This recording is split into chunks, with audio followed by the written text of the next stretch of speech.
네, 안녕하세요. 민주통합당의 조순형이 아닌 조순용입니다. 제가 왜 일부러 이렇게 얘기를 드렸냐면 사람들이 자꾸 헷갈려서 네. 중구에 나오시는 조순형, 선진당 후보시죠. 네, 그분하고 용산구에서 민주통합당 후보로 나오시는 조순용 후보님하고 사람들이 굉장히 헷갈려하세요. 네, 저는 그 용산의 순용입니다. 네, 순용, 예. 민주통합당. 예, 용의 해의 용산의 순용입니다. 아, 그렇군요. 네, 그렇습니다. 네. 그런데 사실 용산은 강북의 강남 네. 이다 이렇게 얘기를 해요. 그렇게 어려운 지역이고 또 새누리당의 진영 후보는 사실 3선 도전이거든요. 그렇죠. 근데 이번에 처음 출마하시는 거잖아요. 근데 이렇게 무모한 짓을 하셔도 되는 거예요, 지금? 너무 무모하신 것 같아서. 뭐 무모한 거지요. 네. 그러나 더욱 그 승리가 값질 것이라고 저는 생각을 하고요.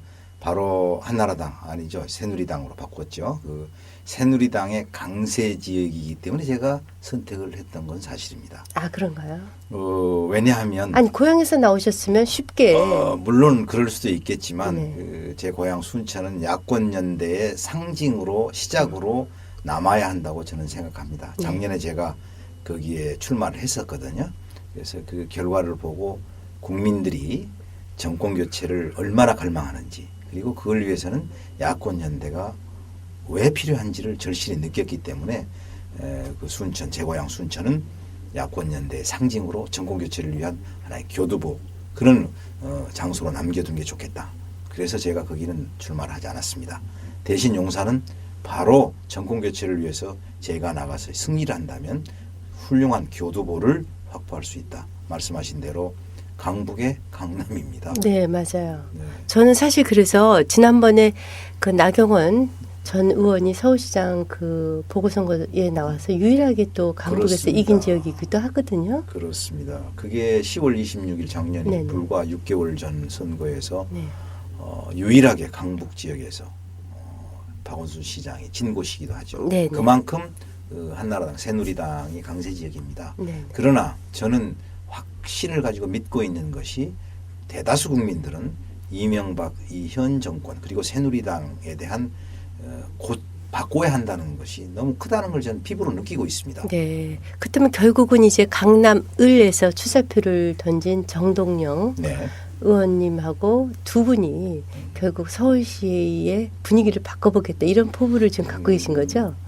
어떻게 보면 비슷한 길을 걸어왔지만 저보다 정동영 그 고문께서는 훨씬 더 정치인 선배시죠. 네네. 물론 기자는 비슷하게 시작했습니다. 네. 학교에서도 같은 그 사학을 전공하셨죠? 역사, 국사학과. 네, 저는 국사학과. 동양사학과고요. 네. 기자도 MBC 기자를 했고 저는 TBC로 출발해서 KBS 기자로 이렇게 했었습니다. 네.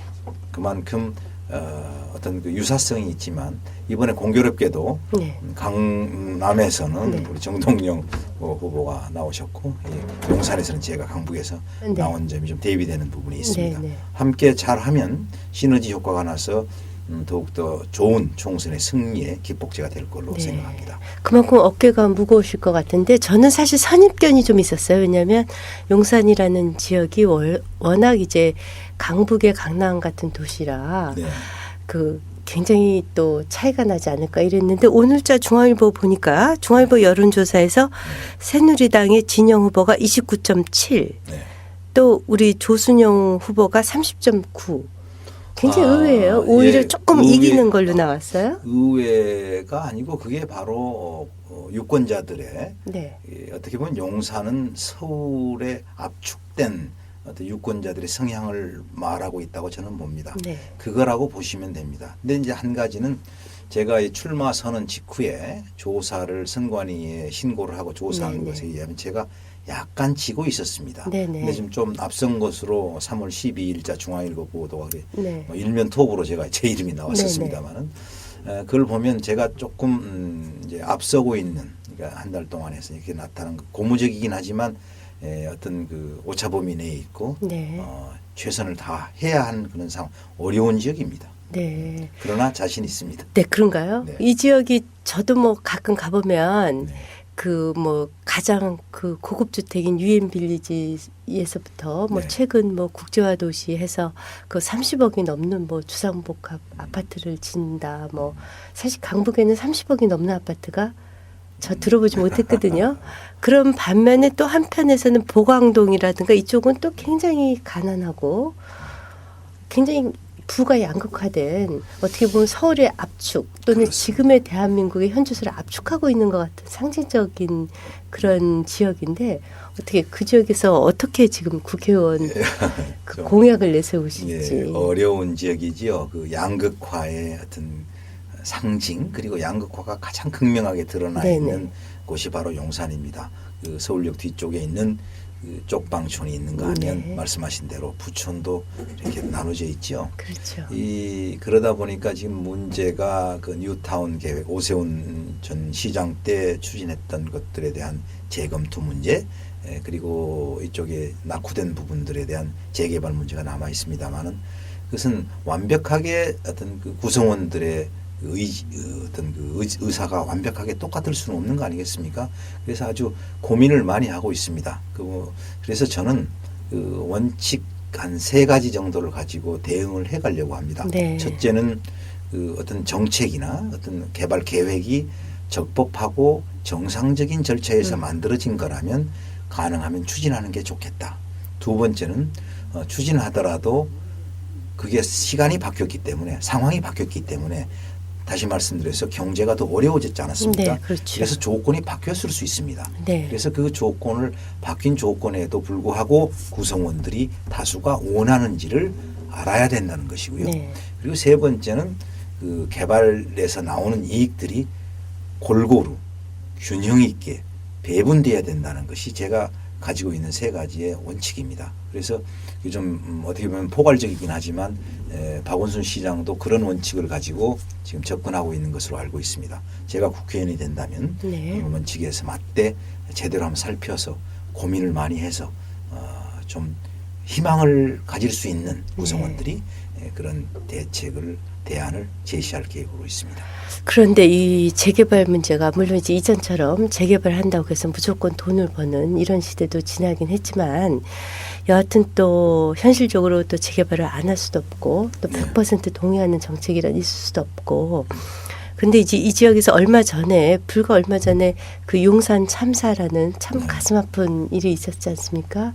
그래서 세입자가 사망하는 일도 생겼고 결국 이제 어떻게 과실이 생기면 말씀하신 3번째대로 그 과실을 나눠줄 것인가 하는 문제인데 그게 이제 세입자 문제에 대한 해결책 이런 것도 돼야지 되지만 또 다른 한편으로는 그 세입자에 대한 그 권리를 어느 정도까지 보장해 주는 것이 맞는가가 또 시장 논리하고 굉장히 그 대치되는 부분도 있어요.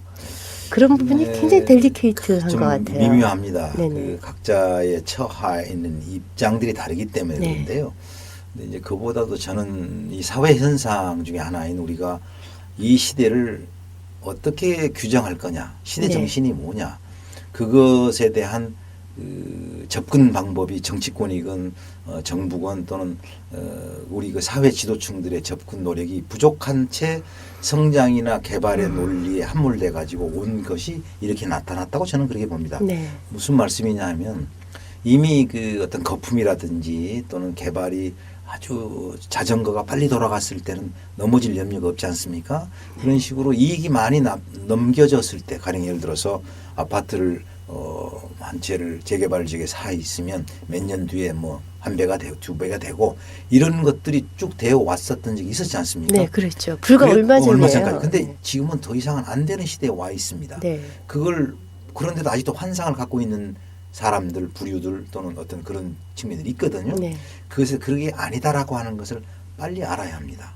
그분들에 대한 설득 작업을 정치권에서 네. 우선 그런데 이제 거기에 대해서 정말 그 제대로 된 설득, 네. 정부도 중요하지만 정치권에서 그 역할을 해야 되는데 네. 그걸 잘 못하지 않았느냐. 네. 그래서 제가 국회에 들어가면 그런 부분에 설득을 어떻게 해서 결국 정치라는 게 국민들, 유권자들의 필요한 부분을 잘 모아서 좋은 방향으로 가도록 하고 궁극적으로는 보다 나은 사회를 우리 후세에 넘기는 것이 우리들의 목적이고 네. 그걸 하는 것이 모아서 하는 게 정치라고 저는 생각합니다. 근데 지금까지 그게 좀 잘못됐기 때문에 당선만 되자 이러다 보니까 파퓰리즘에 넘어가가지고 계속 악순환이 된 거죠. 네, 뭐 재개발, 뭐 네, 뉴타운, 뭐 이런 문제들이 그렇습니다. 계속. 네. 네. 그리고 현실적으로 또 지금 세입자들의 경우는 뭐 보상금을 받고 나가도 그만한 장소를 또 구할 수도 없는. 네, 그렇죠? 희망의 문제입니다. 무슨 말씀이냐면 어떤 것이 이루어졌을 때 내가 뭘 얻을 수 있다는 희망이 있느냐를 보았을 때 네. 그게 제대로 재건축이나 재개발이 됐을 때 나는 무슨 희망이 있느냐 희망이 없다고 느끼는 겁니다. 네. 쫓겨난다고만 생각하는 거죠. 네네. 다른 곳에 가서도 이만큼 살 곳을 찾지 못한다면 네. 희망이 없는 거죠. 네, 그렇죠. 그건 잘못된 것이죠. 그건 정치인들이 반성해야 되는 부분이고 어떤 당국들이 반성해야 되는 부분입니다. 구성원들이 어차피 구성원들을 위해서 있는 거 아닙니까? 정치라는 것도 나라도 그런데 그 구성원들이 보다 나쁜 환경으로 내모는다. 이건 있을 수 없는 일이죠. 네. 여하튼 뭐 용산이 국제도시로 거듭나야지 되는 그런 당위적인 문제도 있고 그 과정에서 어떻게 그 이익의 재분배를 하면서 또 설득하는 과정 또 그 소외되지 않도록 네. 쫓겨나지 않도록 이렇게 그 이익을 배분하는 그런 점에서 이게 이제 저는 이제 희망이라고 제가 좀 말씀을 드렸지만 네. 어떤 일을 일어난 가령 국제 업무 지구가 네. 지정이 되고 또 그 어떤 미군이 이전함으로써 생겨난 그 공간들에 대한 것들이 희망이 될 수 있습니다. 희망이 돼야 됩니다. 네. 용산에 지금 아까 말씀드린 대로 양극화의 상징처럼 돼 있고 네. 그 아픈 추억이 있는 곳을 뭔가 반전시킬 수 있는 참 좋은 기회라고 생각합니다. 네네. 그런데 그걸 기존의 어떤 그 아날로그적인 생각으로 무조건 이렇게 허물고 이런 그런 것이 아닌 제대로 된 개발 계획을 세우고 설득을 해가고 한다면 얼마든지 좋은 희망을 제시할 수 있다고 저는 생각합니다. 네. 거기에서 제가 역할을 할 수 있다. 네. 자신합니다. 네. 아니, 지금 이제 KBS 앵커 출신이라 그 조순영 후보님 말씀 정말 잘하시네요. 감동입니다. 이런 얘기도 들어왔지만 역시 이 지역은 이런 질문이 있어요. 그 용산구가 재개발, 이 지역은 역시 재개발이 화두인 것 같아요. 재개발로 시끄러운 곳인데 어떻게 해야 기존 상인과 재개발 쪽이 조화롭게 개발이 될까요? 라는 말이 있는데 저도 이제 그쪽 동네 살진 않지만 가끔 가보면 거기 용산역 옆에 이마트하고 현대백화점 있지 않습니까? 네. 거기는 늘 차가 들어갈 수가 없을 정도로 네. 사람이 많아요. 네. 그런 반면에 잘 아시다시피 뭐 이촌동이라든가 보광동에 있는 재래시장 같은 데는 정말 팔이 날리고 어떤 데는 문 닫는 데도 있더라고요. 네. 상권이 그- 지금 죽어가고 있죠. 예, 그런 것의 조화도 참 문제예요, 지금. 그러니까 이런 것이 예를 이렇게 들면 어떨까요? 저희가 그 음식점을 볼 때 그 네. 대로변에 임대료가 비싼 곳에서의 음식의 맛은 아마 사람들이 그렇게 맛있다고 보지는 않을 겁니다. 네. 진짜 맛을 좋아하고 찾는 사람들은 뒷골목에 허름한 집을 찾아갑니다. 네, 이촌동에 그런 맛집이 맛집이 많죠. 많이 있어요. 이촌동뿐 아니고 그 용산에 많이 있습니다. 네네. 이 그분들은 임대료 부담이 없기 때문에 맛으로 승부를 해야 되겠죠. 네. 자, 이제 그 예를 들었습니다만은 개발을 해서 좀 번쩍번쩍하는 것이 과연 이 시대의 논리에 맞는 거냐?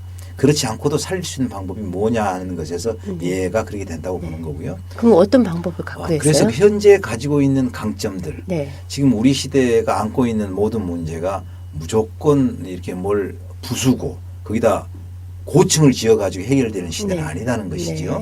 네. 그러면 있는 것을 어떻게 닦고 조여서 새롭게 만들면 좋지 않겠느냐. 네. 그런 생각들도 같이 해야 될 시점에 와 있습니다. 네. 이미 그 개발과 성장으로만 우리 사회가 이끌어 견인할 수 있는 시대는 아닙니다. 이미 그건 한계에 와 있다고 보기 때문에 있는 것을 어떻게 잘 활용할 거냐에 보다 더 포커스를 맞춰야 되는 거고 거기에 어떤 지도자들이나 정치권에서 그리고 정부에서 할 수 있는 노력들 그게 이제 설득이라고 저는 봅니다. 근데 이제 실질적으로 저도 이제 가끔 이촌동에 제가 좋아하는 그 우동집이 있어서 가는데 네.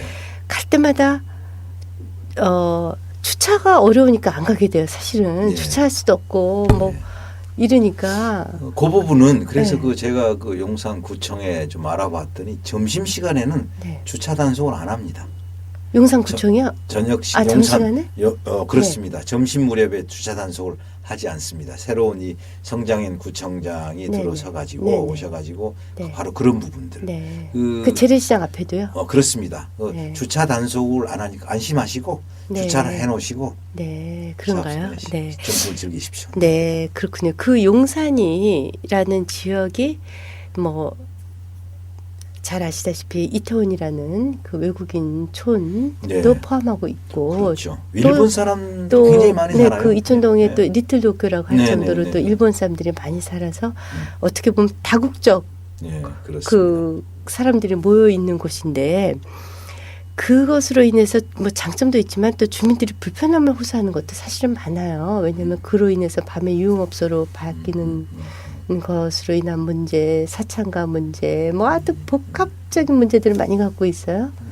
그것도 그렇죠. 참 그러니까 주민들의 치안 문제라든가. 그러니까 이제 어떤 그 아까 말씀드린 대로 그 현재의 환경과 조건을 어떻게 극대화시켜서 그 시너지 효과를 낼 수 있느냐 하는 문제가 네.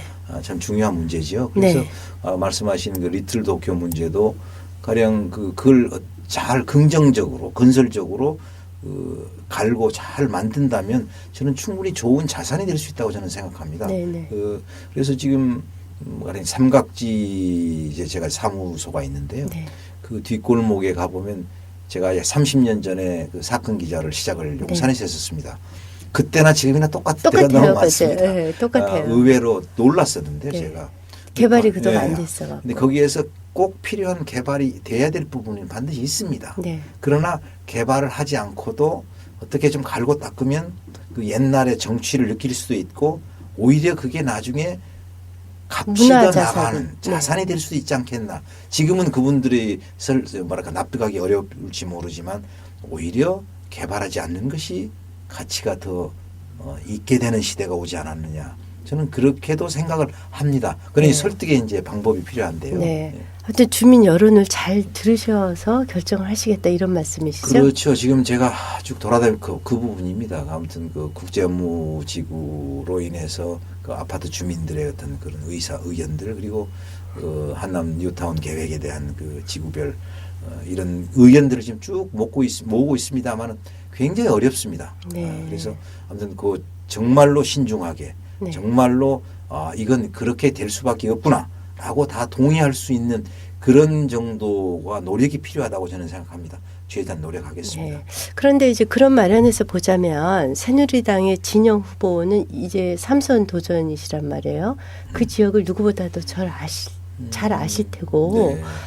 그 진영 후보가 더 그럴 경우에 우리 조 후보님은 이제 막 투입되셨는데 경쟁점을 좀 얘기해 주세요. 이제 각자 다른 길을 네. 걸어왔었죠. 사실 진영 후보하고는 비슷한 시기에 학교에서 같이 공부를 했었습니다. 여기에 있는 그 진영 후보 그다음에 동작에 있는 정몽준 후보, 이기한 후보 4명이 다 71년도에 다 학교를 같이 다녔습니다. 네네. 근데 이제 그래서 비슷한 사람들인데 길은 다 다르죠. 네네. 이제 이 진영 후보는 이제 법조인이 돼가지고 정치인으로 지금 성장을 훌륭한 분이 계시죠.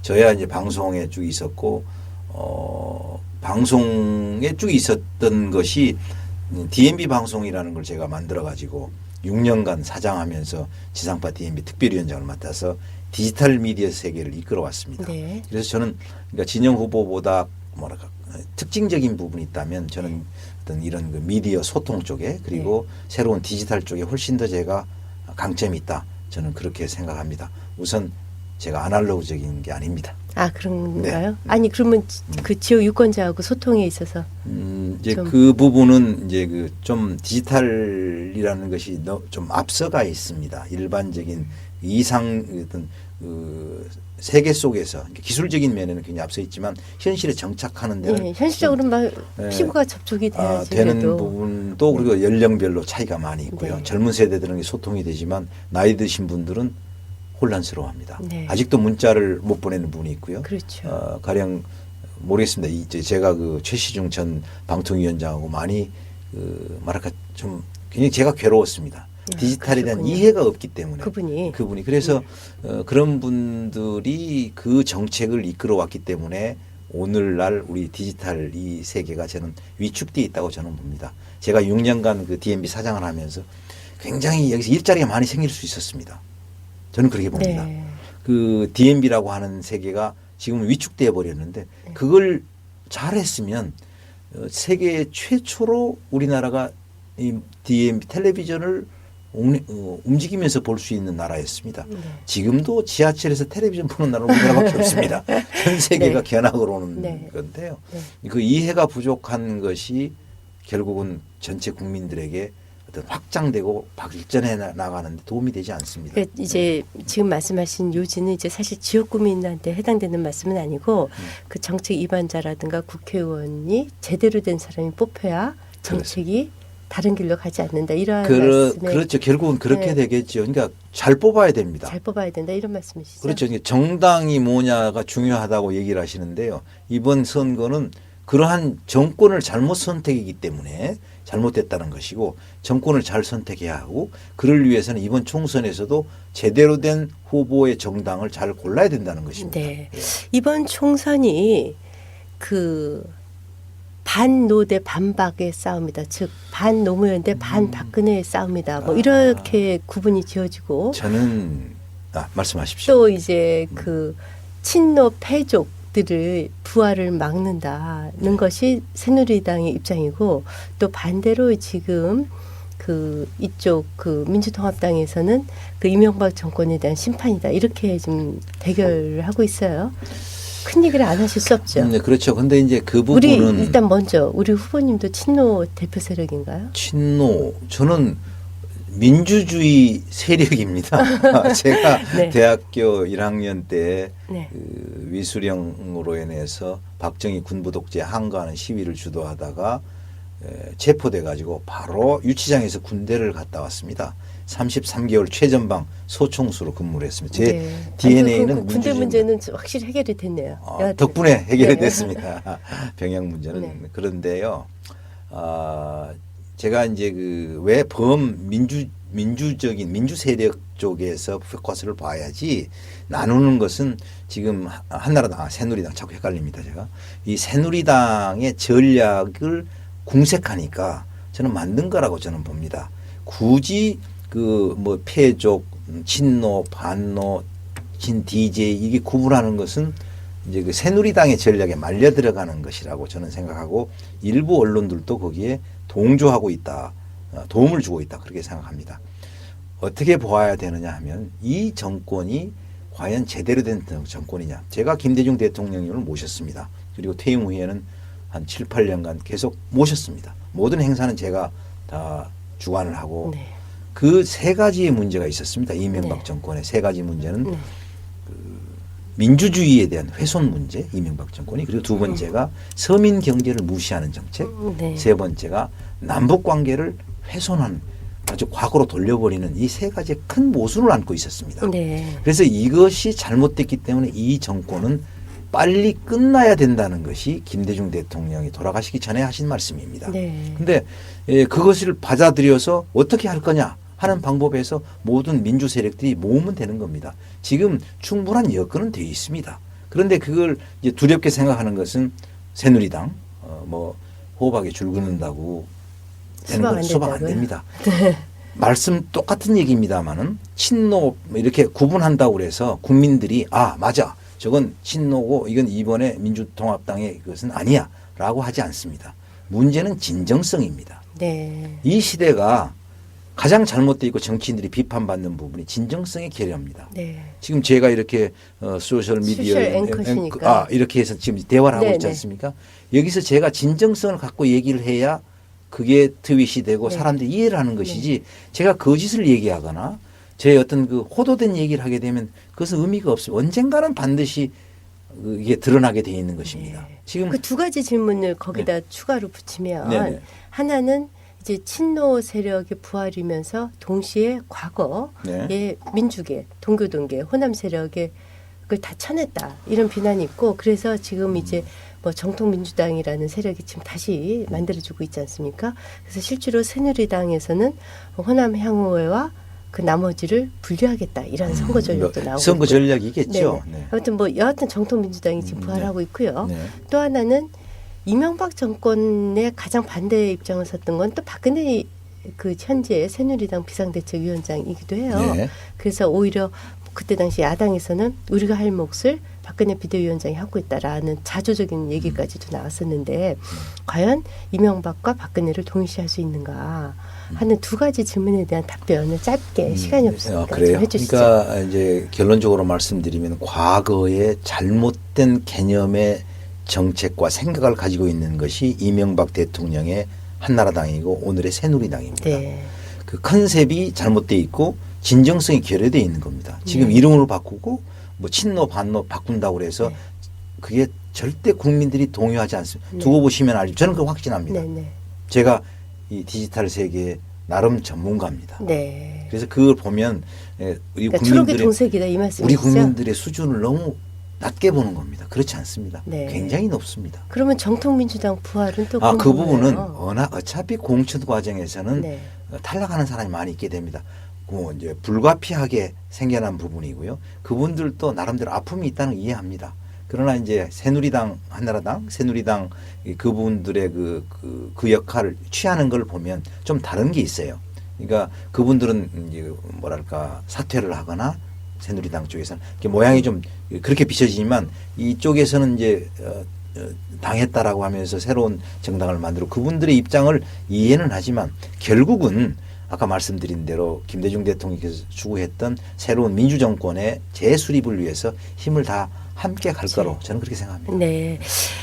말씀 중에 또 얘기가 지금 이번 SNS에서 한명숙 그 대표께서 굉장히 아픈 소리를 많이 들으셨어요. 공천 과정에서. 네. 그 여파로 또 민주통합당이 한 달 전하고 다르게 지지율이 막 많이 그래서 떨어진 거 느끼시죠? 네, 그렇습니다. 그거 좀 회복하셔야지 될 텐데 무슨 방안이 있으세요? 네, 이 세상이 바뀌었는데요. 그러니까 예를 삼김 시대라든지 김대중 대통령이나 김영삼 대통령 같은 분이 계시던 시대에 네. 야당이나 정당과 달라졌다는 것을 사람들은 알면서도 네. 왜 그런 카리스마를 갖는 사람이 없느냐라고 얘기합니다. 네. 그런 시대는 지났습니다. 네. 그러니까 누가 나와도 옛날에 김대중, 김영삼 그런 대통령처럼 정당을 이끌고 카리스마를 갖고 갈 수는 없는 시대에 와 있습니다. 네. 이해를 해야 합니다. 네. 다만 그것을 어떻게 아까 말씀드린 대로 구성원내끼리도 뭐랄까 잘 이렇게 설득을 서로 해서 하느냐 그 기술적인 문제가 남아 근데 있는 여튼 것이지. 뭐 결과적으로는 지지율이 좀 떨어지고 있단 말이에요. 조금 올라가고 있다고 합니다. 다시 요즘은 올라가나요? 다시 이 네. 야권 연대가 이제 성사돼 가지고 성사되니까. 결국은 그 한 방향입니다. 이 정권을 이명박 이 새누리당으로 가서는 안 된다라고 하는 국민들의 바탕에 깔리는 생각 그건 바뀌지 않습니다. 그것은 어떻게 이름을 바꾼다고 해서 그분들이 그 유권자들이 맞아 새로운 당이라고 생각하자 그렇게 생각할 거라고 생각하는 새누리당이나 이명박 정권이 아주 아날로그적이다 저는 그렇게 생각합니다. 네. 그러면은 이제 마지막으로 결국은 이제 강북에서 네. 그 민주통합당 바람을 일으키셔야 되는 강북의 강남이라고 하는 용산에서 그래야 네. 이제 나머지 그 지역 선거의 전체적인 구도가 잡힐 거 아닙니까? 네. 그러한 포부 좀 말씀해 주시고요. 네. 그리고 또 지역 주민한테 꼭 하고 싶은 말. 네. 그러니까 말씀해 예, 지금 이제 전체 국민들의 생각을 압축해서 볼 수 있는 것이 용산이라고 말씀을 네. 드렸습니다. 여론조사 결과도 보면 그렇게 나타나고 있는 것이죠. 그래서 이 용산에서의 승리가 정권 교체에 아주 가장 중요한 하나의 교두보가 될 거라고 저는 생각하고 그걸 설득을 해 갈 것입니다. 그리고 저희가 쭉 살펴보았지만 용산이라는 곳은 정말 우리나라가 지금 안고 있는 모순의 양극화의 상징처럼 되어 있는데 이걸 어떻게 설득력 있게 양립해서 서로 공생하고 서로 잘 갈 수 있는 방안을 마련한다면 참 절호의 기회에 와 있습니다. 용산이 지금까지 쭉 새누리당 좀 엉망이지만 그쪽에 야당이 좀 이렇게 힘을 못 받던 이유도 여러 가지가 있겠습니다만은 제대로 된 후보가 없었다라는 말도 많이 듣고 있습니다. 네. 그래서 저는 이번에 자신이 있습니다. 그러한 희망을 줄 수 있다. 제가 여기에서 힘 있는 국회의원이 되면 가령 그런 지금 미군 이전으로 생겨난 공원 문제와 국제업무지구 그다음에 그 뉴타운 그리고 재개발 문제 등을 좀 더 확실하게 제대로 된 희망을 줄 수 있는 것으로 저는 만들어갈 자신이 있습니다. 그 자신이 뭐냐고 묻는다면 제가 그만큼 노력하고 있다는 것입니다. 지금 네. 충분히 듣고 그걸 제시를 하게 되면 저를 많이 지지할 것으로 저는 생각합니다. 용산 주민들 현명합니다. 제가 여기서 한 달 됐습니다. 제가 네. 연고가 그렇게 없습니다. 네, 한 달 됐음에도 불구하고 현역 재선 국회의원을 앞질러서 저를 선택한 걸 보면요. 저 조직도 없습니다만 네. 그런 걸 보면 참 용산 구민들이 무엇을 갈망하는지를 읽었습니다. 네. 그 갈망에 희망으로 대답을 하고자 합니다. 네. 저를 많이 투표율이 좀 높아져야 됩니다. 그래도 사건 25시 앵커로 워낙에 알려지셔서 네. 인지도가 괜찮죠? 그 지역에서. 그렇습니다. 그래서 방송인이었다는 것이 많은 득을 보고 있습니다. 그러나 얼굴을 안다고 해서 그 사람 지지하는 시대는 아닙니다. 네, 그렇군요. 그 사람이 엄청나게 도움이죠. 일단 접근은 좋겠지만 진짜 얼굴을 아는데 정치를 제대로 하겠느냐, 네. 제대로 접근해서 우리의 아픔을 이렇게 좀 안아줄 수 있느냐, 네. 자기를 대면할 수 있느냐, 네. 과연 힘이 있겠느냐 이걸 보겠죠. 네. 저는 힘이 있는 국회의원이 될 것입니다. 네. 마지막으로 딱 한 네. 질문 네. 한 말씀만 더 드리고 이제 끝낼게요.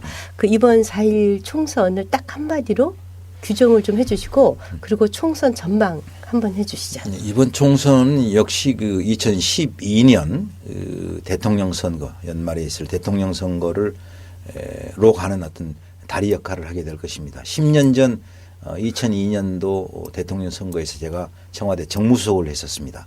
그때 제 역할은 김대중 대통령의 명을 받아서 민주정부를 재창출하는 것이었습니다.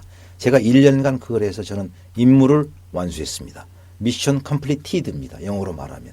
이번 10년 뒤입니다. 제 역할은 정권 교체에 있습니다. 그래서 정권 교체를 위해서 용산에서 승리를 해야 합니다. 네. 그 힘을 몰아서 저는 자신이 있습니다. 용산 왜 그러냐 하면 너무 갈망합니다.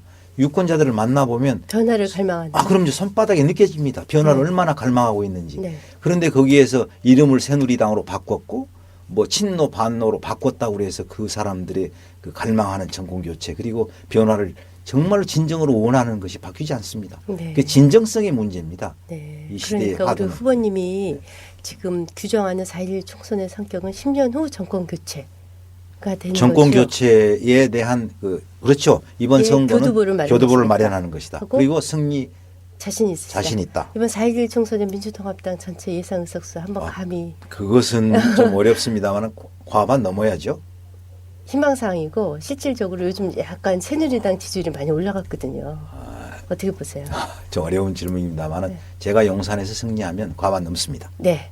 아무튼 선거 결과 지켜보겠습니다. 네, 감사합니다. 오늘. 감사합니다. 네. 네. 지금까지 우리 조순영 후보였습니다.